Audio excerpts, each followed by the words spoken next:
মই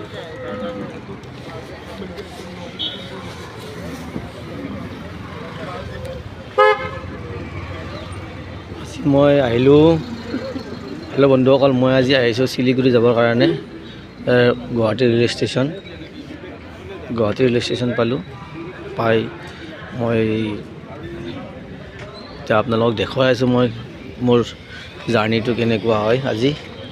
এতিয়া মই টিকেট কাউণ্টাৰত টিকেট কাটিব গৈ আছোঁ।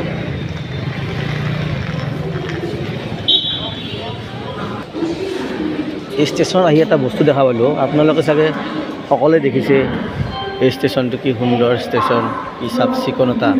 আৰু ইয়াতে এটা আচৰিত বস্তু দেখা পালোঁ, আমি সকলোৱে দেখা পাওঁ কি ফেন, সৰু সৰু ফেন কৰোঁ ইয়াতে। চাওক এখন কিমান ডাঙৰ ফেন, এনেকুৱা ফেন মানে বহুত ঘূৰি আছে ইয়াতে। ইমান প্ৰকাণ্ড ফেন 3খন ঘূৰি আছে ইয়াতে মানে কি সুন্দৰ।